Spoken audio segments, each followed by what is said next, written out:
உடியார்கட்டு பங்கில் நடைபெற்று வரும் இளையோர் எழுச்சி மாதத்தினை முன்னிட்டு புனித ஜூதா ததியு இளையோர் ஒன்றியத்தினரால் பல செயல்பாடுகள் அங்கு முன்னெடுக்கப்பட்டு வருகின்றன. இளையோர்களை வலுப்படுத்தி அவர்கள் மத்தியில் சமூக அக்கறையுடனான தோழமை உணர்வை மேம்படுத்தும் நோக்கோடு பங்குத்தந்தை அருட்தந்தை அல்வின் அவர்களின் வழிநடத்தலில் இளையோர்களால் முன்னெடுக்கப்பட்டு வரும் இந்நிகழ்வுகளில் இரத்த தானம், கடலோர துப்புரவு பணி, களத்தரிசிப்பு, முதியோர் மகிழ்வூட்டும் நிகழ்வு, சமூக தலைவர்கள் பெரியவர்களுடனான கலந்துரையாடல், பங்குமட்ட விளையாட்டுப் போட்டி, கலை நிகழ்வுகள் போன்றன இடம்பெறுகின்றன.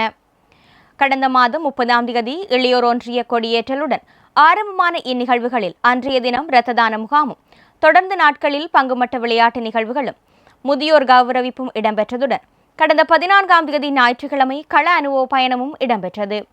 கள அனுபவ பயணத்தில் இளையோர்கள் யாழ்மறை மாவட்ட அகவொளி குடும்ப நல நிலையத்தை தரிசித்து அங்கு நிலைய இயக்குனர் அருட்தந்தை டேவிட் அவர்களின் வழிகாட்டலில் அருட்தந்தை ஜெராட் அவர்களினால் முன்னெடுக்கப்பட்டு நேரான உளவியல் எனும் தலைப்பில் அமைந்த கருத்தமர்வில் பங்கு பெற்றினார்கள். தொடர்ந்து எழுவைதீவு பங்கிற்கு கள அனுபவ பயணம் மேற்கொண்டு எழுவைதீவு பங்கு தந்தை அருட்தந்தை ஜூட் கெமில்டன் அவர்களின் உதவியுடன் அங்குள்ள இளையோருடன் இணைந்து கலந்துரையாடல், கருத்துரைகள், அனுபவ பகிர்வுகள் என்பவற்றுடன் நட்பு ரீதியான துடுப்பாட்ட போட்டியிலும் பங்கு பற்றினர்.